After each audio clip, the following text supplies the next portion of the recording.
Hi, and welcome to Yoga for Larger Bodies. This is going to be a workshop format, so we're going to talk through different variations and options to make the yoga practice feel more accessible and a little bit more comfortable in a larger body. I'm someone who's practiced yoga and taught yoga for quite a few years, and a lot of these are tips and tricks that I've discovered in my body and also learned from other people. So we're going to be talking through options and variations, and I'm going to explain some stuff, show you a few things, and then you'll have the opportunity to try it in your body too.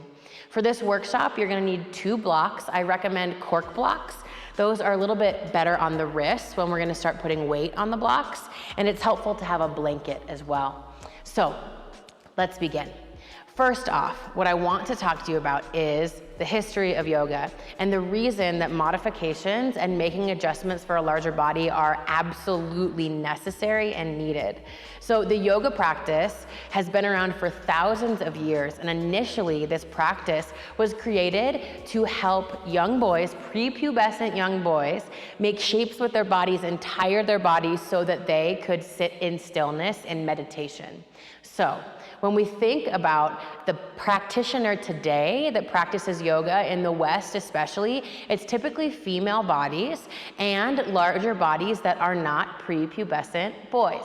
So that is just a really good frame of reference to keep in mind when you're thinking about like, oh, a modification is less than in a yoga class. That is absolutely not true. The reality is that these shapes were made for a different shape of body than is actually practicing, like completely different than my shape of body. I got boobs, I got butt, I got belly, I got all kinds of things that are in the way when I'm trying to practice yoga. So these modifications are incredible options to still create the exact same energetics and alignment that we're looking for in each of these postures.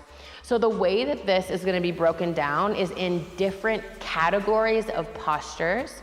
And from there, we'll break down how to use blocks and props and all kinds of things to make it a little bit more accessible. All right, so first thing is first.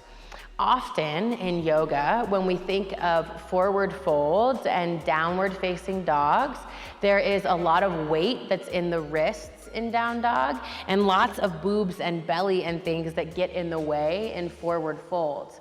So I'm going to start with talking to you about downward facing dog, and then we'll move into forward folds. So first things first, I've got 2 blocks here. I was sitting on one of them. Bring your blocks to the top of your mat and put them on their lowest setting so that they're flat down on the ground. And I'm gonna start with showing you a couple things. So just watch the screen for now, and then we're gonna work on it together. So in moving in downward facing dog, what is typically cute if you don't have blocks is hands on the earth, toes tucked under, hips up and back. And often, what people refer to this posture as is a resting pose. They must not know what it's like to have 200 plus pounds resting on their wrists. So the first thing that we have to think about is how in a larger body, the center of gravity is different. I'm more top heavy, so that means that my weight is shifting forward and down into my wrists and shoulders in downward facing dog.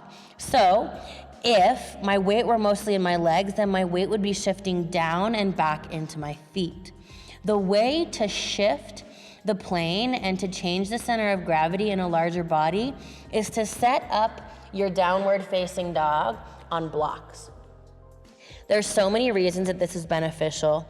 So first things first, cork blocks are really helpful to not slide forward in a really grippy mat. But if you notice that your blocks are slipping forward as you come into downward facing dog, another option is pulling the blocks back a little bit and then folding your mat over the blocks. That way, when you put your hands on the blocks, there's no way that they can slip forward. So, options to have the mat rolled up over the blocks or not. And same alignment in downward facing dog. So hands shoulder width distance apart and fingers spread nice and wide, active hands, hips up and back. This is gonna immediately shift the weight into my legs and heels so that I can have a little bit less weight in my wrists and shoulders, which allows for breath to be more steady and the posture to energetically be moving in the direction that the traditional yoga posture is looking for. The other benefit of hands on blocks in downward facing dog is it's really helpful with transitions. So often in yoga, we hear the cue of inhale, lift your leg high, exhale, low lunge, or step to the top of your space. I've got a lot of stuff in the way for my knee coming through to a lunge. So when I'm not using the blocks, and I'm in downward facing dog, if I was cued to lift my left leg high, then come to a lunge, I could get to here. This is where my foot would lower before my foot could move any further forward, because right here is where my leg makes contact with my belly and my chest. So this isn't great. This isn't quite a lunge, is it? So instead, if my hands are on blocks, it creates another 3 inches of space here for my knee to come through to a lunge. So look at the difference between this. Inhale, left leg high. Exhale, lunge. I can step my left foot all the way forward when there's space for me to step through. That still doesn't work for my body some days, so know that another option when someone cues stepping to the top of the mat is from down dog. When you hear them cue to lift your leg high, instead, lower knees to the ground, step your left foot forward, and then from there, lift up to a lunge. That bypasses the belly and the chest as an obstacle in transitioning. And as you become more stable in using your blocks, at first when you use props, it's gonna be a little bit messy. You're gonna be knocking blocks all over and causing a scene and throwing things around. That's okay. It's gonna take time to get used to. I'm now at this point in my practice, I can move blocks, flip blocks, use them here, put them away there. So just allow the time to fumble with the blocks a little bit and don't make yourself wrong about it. Now I even use, if I know that I'm in a flow and there's gonna be a lot of transitions, I set the blocks on an even higher height because that creates even more space to step through to a lunge. So, your turn. We are going to practice down dog here with blocks underneath your hands. Keep a little bend in your knee and heels lifted up towards the ceiling. And press down into the inside edges of your hands. Let your head drop heavy. Maybe what you do is you try down dog without the blocks first, and then notice the difference of how your weight shifts more into your heels and legs rather than in your wrists and shoulders. All right. Your turn. Begin in a tabletop position, then walk your hands forward a little bit and tuck your toes under for downward facing dog. This first time around, let's try it without blocks. So feel the amount of weight in your shoulders and your wrists, and notice if your weight is shifting forward into your wrists rather than back and down into your legs. Couple breaths here, noticing the way that your weight rests in your body. One more full inhale. Big, steady exhale. Gently come down to a tabletop position and find your blocks. Set your blocks up just in front of your hands on their lowest height, so they're as flat as they can be. And then from there, place your hands onto the blocks, tuck your toes under, and send your hips up and back to downward facing dog. Explore the posture here, bend into one knee and then into the other. And same alignment with hands on blocks. So thumbs press down into the earth and pointer fingers. Can you feel the sensation of the weight being less in your wrists and shoulders and more in your feet and heels? We're changing the center of gravity here and allowing the posture to not be as hard on our shoulders and on our wrists, and instead to find more stability in our legs, which are the things that are meant to hold and built to hold larger amounts of weight. All right, go ahead and come down to a tabletop position. We're gonna work through a couple transitions here. So try first transitioning from downward facing dog without your hands on blocks. So find a down dog with your hands on your mat. Tuck your toes under, send your hips high. Then reach your left leg up and back and try to step it through to a lunge.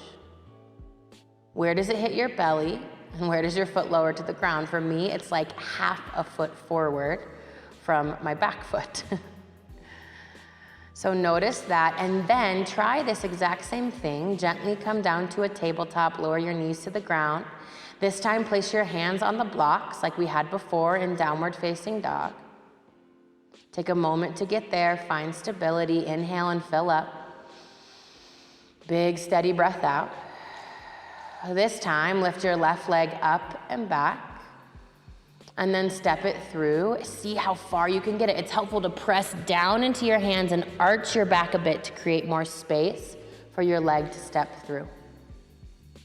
My leg doesn't quite get all the way there and I still have to arrange. It's helpful to remember that wherever your foot lands, it's much easier to step your back foot backwards rather than adjusting your front foot forward. Wonderful.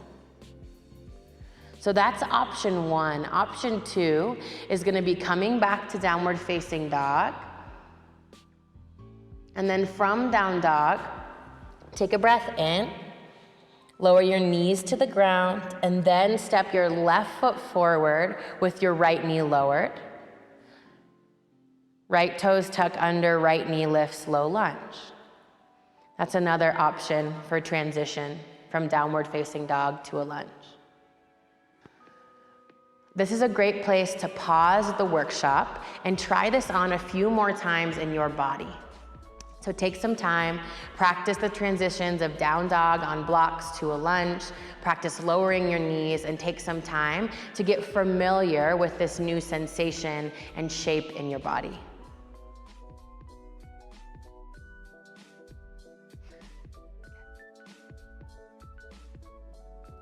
Forward folds are another place in the yoga practice where adjustments can be really helpful in a larger body. So often what we hear cued in a forward fold is to bring your feet, say if it's a standing forward fold, is feet either hips width distance apart or even big toes to touch sometimes. And in this type of posture, if you fold forward and boobs and belly are in the way, this is as far as I can fold forward with my legs totally together. And I can feel this in my mid-back. Lots of pulling and tugging sensation because my belly and my boobs are hitting the tops of my legs. So in forward folds, almost always the answer in adjusting for larger bodies is create more space. So in a forward fold, what that looks like is having a wider stance in your feet. So if you're in ragdoll pose and someone cues feet hips width distance apart, widen your legs even more. So I go almost as wide as my mat because what I'm trying to do is create space for my chest and belly to fit in between my legs. So here's what it looks like without a wide stance. I can fold this far, or if I widen the stance of my legs, then I can fold all the way down to here. So create more space in your forward folds. Widen the stance of your legs. This is true for seated forward folds too.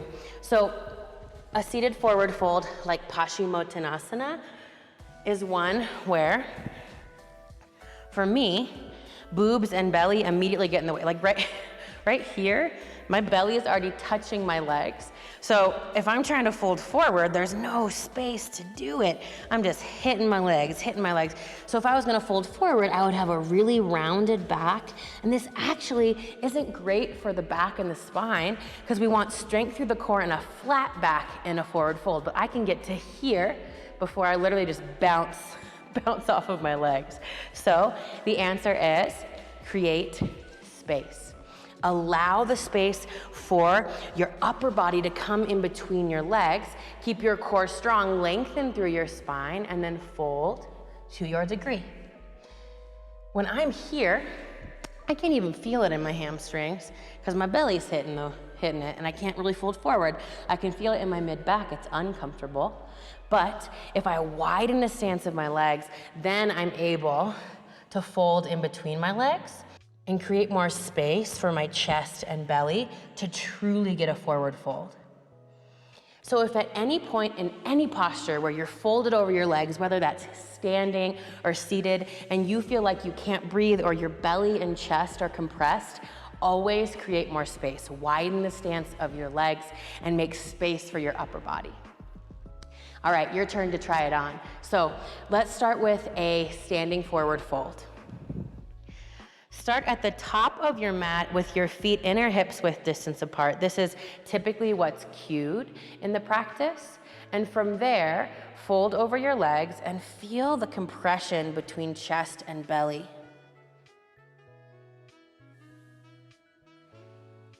Instead, this time, come back up to standing and bring your feet a little bit wider, even maybe to the outside edges of your mat. And from there, little bend in your knees, fold over your legs.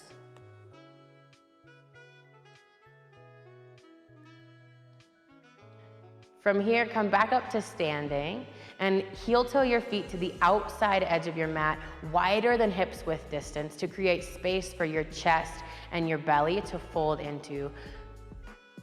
Fold over your legs and notice the amount of space you created.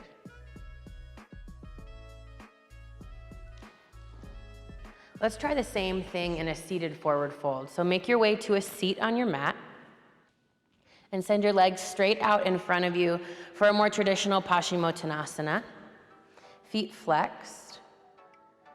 And then fold over your legs to your degree. Notice how far you can fold before your chest and belly make contact with your upper legs. Come back up to a seat and create more space. Widen the stance of your legs so that you have the space for your chest and your belly to fall in between your legs.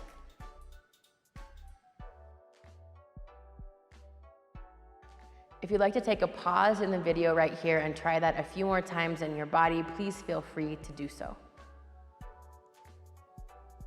Let's talk about twists. Closed arm twists were a place that I always was like, how the heck am I supposed to be able to do this when I first started practicing yoga? First of all, hands at heart center, there's all kinds of things in the way, and twisting across the body, there's a lot of mass and other things that get in the way of being able to hook the elbow and twists. So we're gonna talk about a couple options. First thing is an open arm twist in place of a closed arm twist. So I'm gonna show you a couple examples. First of all, chair pose is a place where we tend to get cued to do closed arm twists. So a prayer twist to the right or to the left. So what that would look like typically in a class would be hands to heart center, tilt forward, and then twist to your left. What we're looking for is elbow to be hooked on the left knee. That's not happening for me. So the option instead is chair pose, hands to heart center, twist, and then take an open arm twist. So arms open towards the sidewall. And this actually creates a lot more strength in the back than using the elbow-knee connection to twist you more deeply. So this builds back body strength and creates space for breath. So instead of a closed arm twist, we're looking at an open arm twist. That's true also for a lunge position. So if I were in a lunge, I'm gonna go with back knee down here, and someone said hands to heart center, tilt forward, and then twist to your left. What they'd cue would likely be right elbow to the outside of your left knee, literally not the space to do it. So these are the other options. Open arm twist to the left, or even right hand to the outside of your left knee, gaze back. Same as the forward fold that we talked about, it's all about creating more space for the abundance that we have right here. So instead of closed arm twist and really tight breath, open arm twist, or hand to the outside of the leg, gaze towards the back arm. Alrighty, your turn to try the open arm twist here. So let's start with chair pose. Make your way to the top of your mat and sit your hips down and back for chair pose Utkatasana. Bring your hands to heart center, tilt forward. Try twisting with closed arms and notice the amount of constriction it might create. Instead, this time around, come to chair pose and then bring your hands to heart center, twist to your left and find an open arm twist. Arms spread nice and wide, gaze towards your back hand. This open arm twist is great for not only closed arm twist in chair pose, but also in a lunge. So try on the open arm twist in a lunge.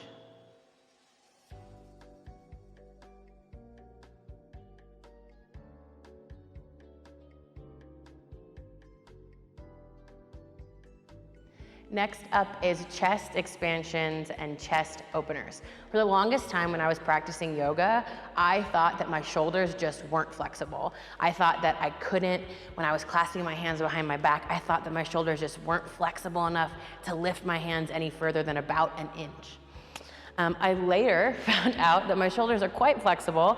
The issue was that right where my arms and the side of my body were touching, there wasn't any more space for my hands to lift. So in between my shoulder blades, all of the skin and extra abundance was hitting one another, so I couldn't open my chest all the way. So what I want you to get is something close to you. It could be a yoga strap, if you have a yoga strap, or I'm using a shirt that I have here. This is a great option. I always keep a towel or a shirt next to me in practice if there aren't straps around, because if there are any chest expansions or chest openers called, I know that I need something to create more space. Like I said, the answer is always creating more space.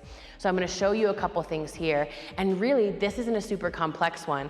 It's just instead of hands clasped, you're gonna use some sort of material to create more space. So you can see here that without this towel, my hands don't lift off of here. They're going about half an inch away from my sacrum. When I create just another small amount of space, so you can see right here, I'm placing my hands only about 4 inches away from one another on this, I'm then able to lift all the way up away from my low back. So this is helpful in many, many different postures. For one, if someone's teaching Humble Warrior, in Humble Warrior, we find hands clasped at the low back. I'm gonna do it first without the assistance of extra space. So hands would drag down the back and then fold inside the leg. My hands literally do not lift off of my low back here. They come about an inch. But if I do the exact same thing, creating about 4 more inches of space, then I can drag my hands down towards the ground, lift my heart, fold. My hands can lift all the way up towards the ceiling. I remember the first time I started using a prop to help me get into bigger chest expansion, and it was like areas of my shoulder that I didn't even know existed were fired up, and I was like, oh my gosh, my shoulders are actually super flexible. I just didn't know that I could do this. So it's your turn to try now. Start first in a seat, up on your knees, and clasp your hands at your low back.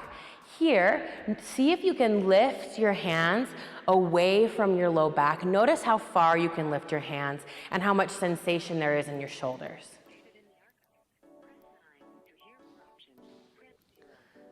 This time, try the exact same thing, but use a towel or a shirt or something in between your hands to create more space. See how far you can lift your hands off of your low back after you've made a little bit more room for your arms and back.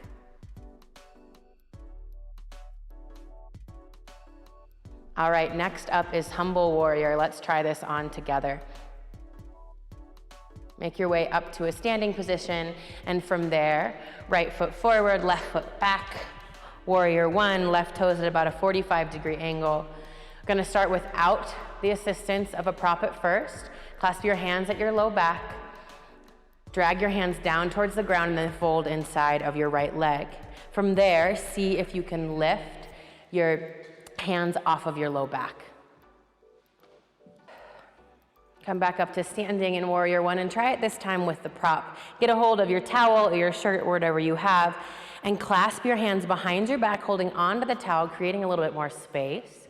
And then drag your fists down towards the ground, lift your heart, and fold inside of your leg. Notice this time how far you can lift your hands off of your low back. If you'd like to try this a few more times on your own, go ahead and pause the workshop right here and try it on in your body. Another thing to keep in mind in yoga in a larger body is foot placement. So, something that is often cued in a yoga class, like in mountain pose or in chair pose, is big toes to touch, a little bit of space between your heels. When I do this, my upper thighs hit one another and it actually causes my knees to bow out and puts a lot of pressure on the outer edges of my knees. So it's impossible to squeeze in towards midline when there's things, a little bit of chub, in the way of creating a long line of energy. So a wider stance, inner hips width distance, which is the distance of 2 fists in between the inner arches of your feet, is a great option. Immediately, my knees feel so much better because my ankles, knees, and hips are in line with one another. When my feet are close together, my knees bow out and I really can't press down into the inside edges of my feet. So widening the stance of your feet in any posture like mountain pose or chair pose can be really great for your knees over time and actually creates, in a lot of these postures, what we're looking for is energetically energy from our feet all the way up through our fingertips in mountain pose. If I'm here and my big toes are touching, I can feel exactly where the energy of me pressing into the ground stops. It comes to my knees and just settles right there. But if I widen the stance of my feet, then I can press down into my foundation and I can feel the energy all the way from pressing into the earth up through my fingertips. So keep in mind, anytime you hear the cue of big toes to touch, a little space between your heels, instead, take inner hips width distance apart. It's gonna be a lot kinder to your knees. So feet inner hips width distance apart in closed hip postures. So postures where your toes are pointing straight forward. In an open hip posture where your feet are pointing in different directions. For example, Warrior Two. Left toes for me are pointing forward, right toes are pointing out to my right. This is a posture, so Warrior Two, extended side angle, reverse warrior, all the same foot arrangement. And what's typically taught is either front heel in line with the arch of your back foot or front heel in line with the heel of your back foot. These are great alignments. But for someone that has a more abundant body, wider hips, and a larger midsection, this can actually crank into the low back because there's not room for the pelvis to shift forward. So the solution to that is widening the stance of this posture. So what I mean by that is an even wider stance than heel to heel alignment. So right foot is further out to the right than the left heel. Wider stance means that I have all this space to move my pelvis so that I'm not tilting up and back into my mid-back and I can engage my core and dial tailbone down towards the ground. So in all of these foot stance, we want a wider plane to create space for our body. I'm gonna talk you through it. Let's go ahead and have you try it on your mat. All right, let's start in mountain pose. Come to the top of your space with your feet pointing forward. Let's start with the more traditional alignment, which is big toes to touch, a little bit of space between your heels. Then reach your arms up towards the ceiling. Press down into your big toe mounds and notice the amount of pressure in your knees and take a couple breaths. All right, come back to a standing position, and this time, heel toe your feet to inner hips width distance apart. So the width of 2 fists in between the inner arches of your feet. And from there, come up to mountain pose, reach your arms high, and feel the stability of your foundation and how much you can press down into your big toes and how the energy comes all the way up to your fingertips. All right, let's try foot placement in the warrior 2 position here, like I talked about earlier. Step your right foot to the top of your mat and your left foot to the back of your mat, parallel with the back edge. And start first with your right heel and your left arch of your foot in line with one another. From there, notice how much your tailbone tilts up and back, and feel if there's a big swoop in your low back. Heel toe your right foot a little bit wider so that it's still pointing straight forward, but that your back heel is wider and further to the right than your left heel. From there, notice how much more that you can dial your tailbone down towards the ground, squeeze your glutes together and pull your core in for more stability of the pelvis and the back. If you'd like to take some time to try on these new foot placements in your body, go ahead and pause the workshop now and try it on for size.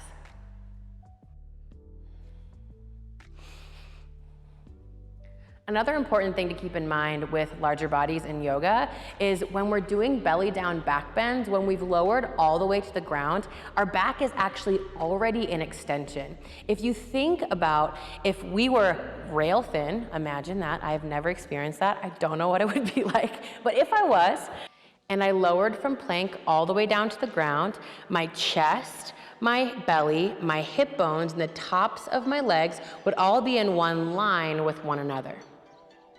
However, if you've got chest, boobs, belly, anything of that nature, immediately the front of your body is lifted off of the ground. So your back is already propped up higher on the top of your belly, and that creates your back to already be in a back bend. So if you notice that when you're down on the ground, say, and headed into cobra pose, that it's a really intense back bend for you, that's because it is. Your back's already in extension when you're flat on the ground. So what we need to do to counter that is to actually bring the ground to our hip bone. So if you think about here on my belly, in a cobra pose or a locust pose or any floor bow or anything of that nature, what's cute is pressing your hip bones down into the ground. No matter how hard I shift my pelvis down into the ground, this belly is gonna be in the way. My hip bones will never reach the ground. So what we do is use a blanket to bring the ground to our hip bones. I'll show you what I mean by that. So what I like to do is get a blanket and roll it up into a little burrito like this. So first I'm gonna show you this without the blanket. So I'm gonna gently guide this off to the side. So when I lower down onto my belly here, my hip bones and pelvis are lifted away from the ground, and my belly and chest are creating my body to already be in a back bend. It's not something that's super visible, but I can feel it in my body here. So even as I'm laying on the ground, I can feel that my low back is arched up, my booty's kind of popped up into the air, and my chest is lifted off of the ground because of the mass that I have right here.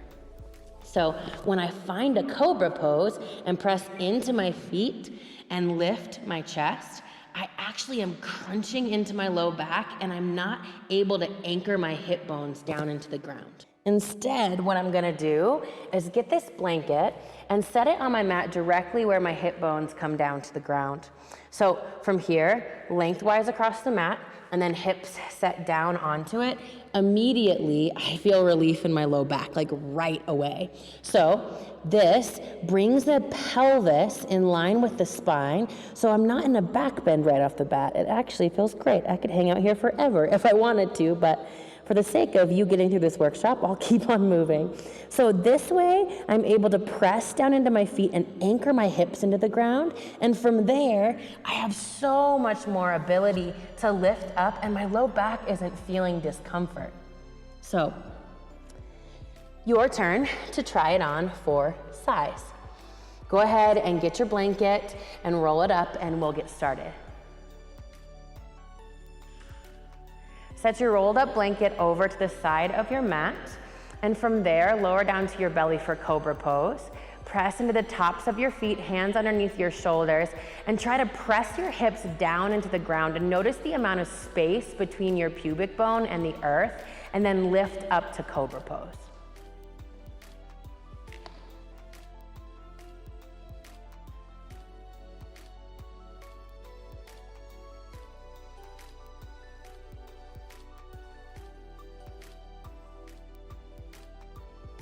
And make your way out of cobra to a tabletop position and slide your blanket across your mat, rolled up, so it's gonna land right where your hips find the ground.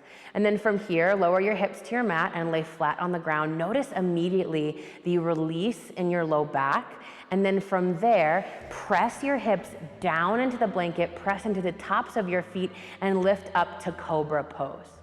Can you feel the difference in sensation in your low back?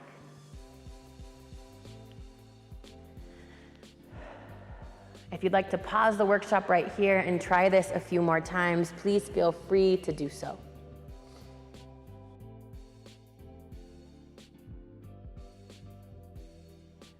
The final thing that I want to talk about in practicing yoga in a larger body is something that took me a long time to be okay with, and that was developing a relationship with my actual physical body in the form of touching my body more. What I mean by that is when you're in forward folds or when you're in twists or if your chest or your belly are in the way, I think so often it's really hard for us to become used to and accustomed to touching the areas that we might have had a negative relationship with in the past.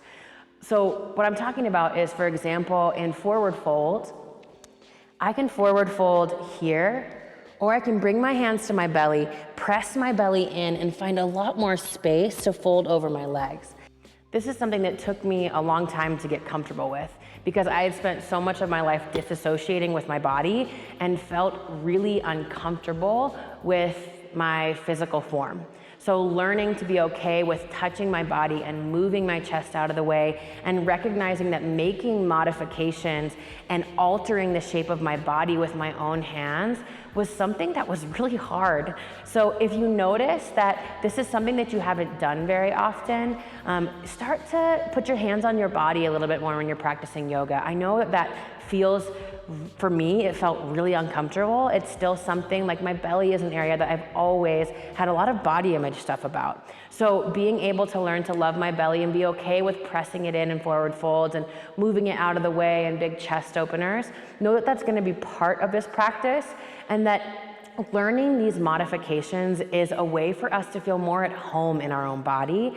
And that starts with us becoming a little bit more aware and a little bit more in love with the shape that we have. And that starts with familiarizing ourselves with it and not disassociating so much. So get used to putting your hands on your body when you're practicing in a larger body. It not only is helpful, but it really begins a process of healing that I didn't even know it was doing as it was happening. So practice these modifications and learn to love and touch your body because it's something that can be incredibly healing.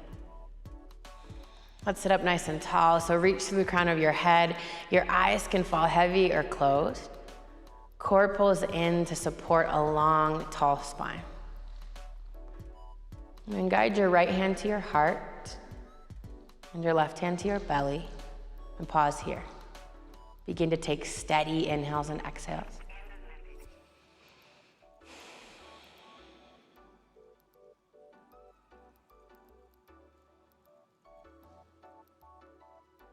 Notice the sensation of your left hand rising and falling as you breathe in and breathe out.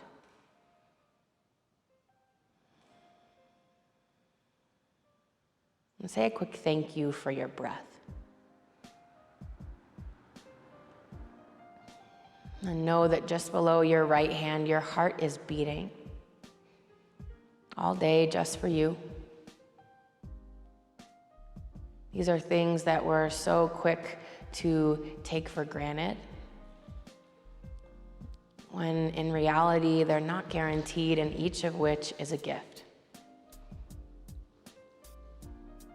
I spent many, many years of my life hating my body, hating its curves and its abundance and its shapes and its dents.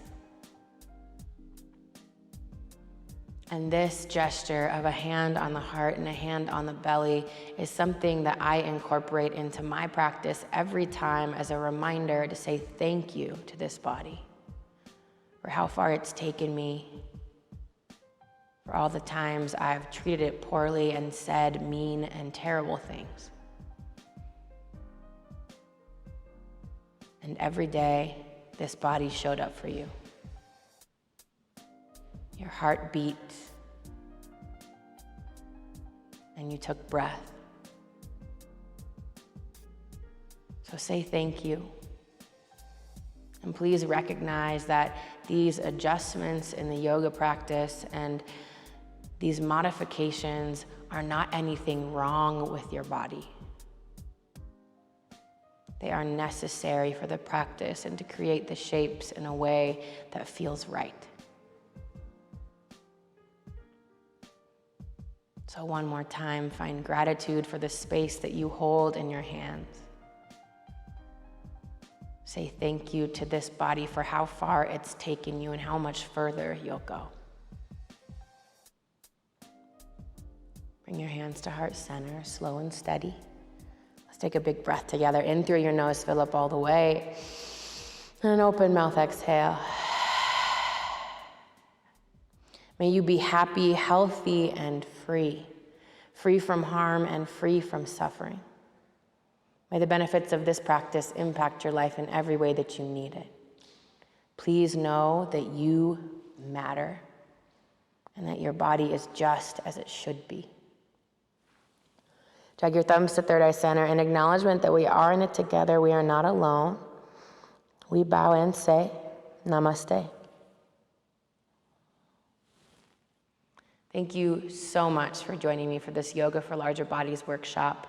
There are so many ways to make this practice more accessible and more comfortable in a larger body. If you have questions, please do not hesitate to reach out. I would love to chat with you about other options. And I appreciate your time. I hope that you can continue to spend time being kind to your body and that this makes the practice feel a little bit more comfortable and that the flow and the movement is a little bit more at ease in your body. Thank you so much, and I hope to see you soon.